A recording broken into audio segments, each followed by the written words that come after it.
Now we're going to clean the Cask widget attachment. This has just been removed from an empty cask. First thing to do is, at the end of service, is leave it in water.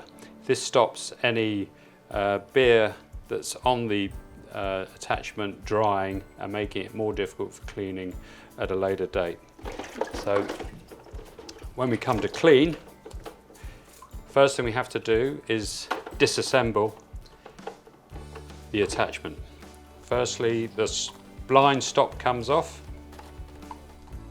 and in there, check the washer is in place.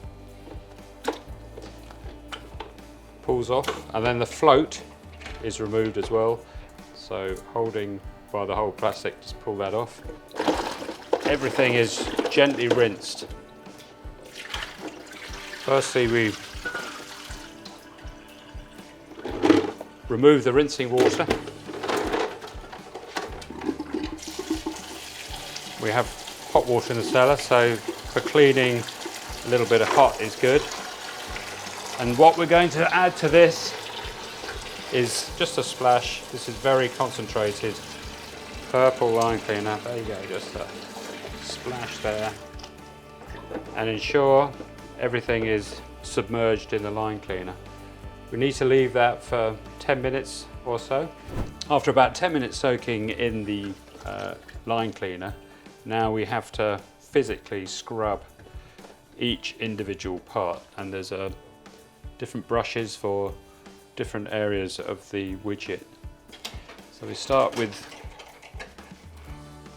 the main body of the widget, and just with the cleaning brushes, there is a washer in here which should come out. We just work our way around the various parts and individual nooks and crannies that are in there that any dried on beer can be stuck to, because if we have a clean widget, we have clean beer. For the float tube, we have a pipe cleaner. Let's insert into the tube, the brush is in the middle, push through, and then pull the brush through. And it's probably best just to repeat that each way.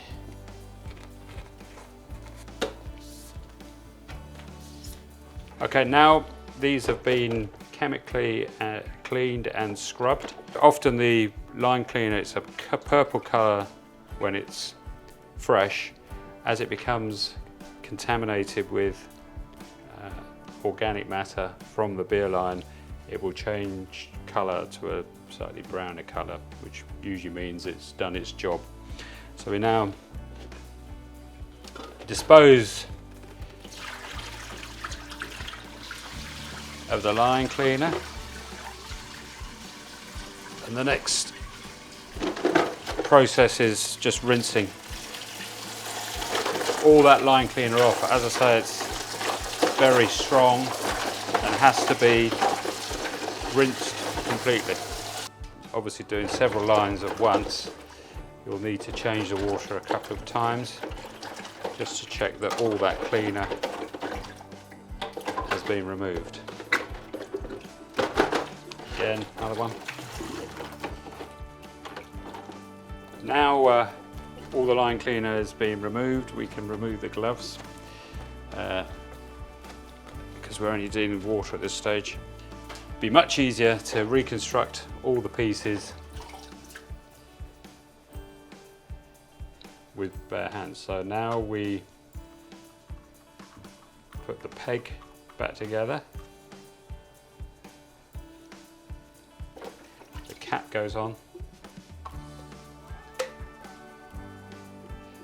This piece is now ready to peg a fresh cask of beer.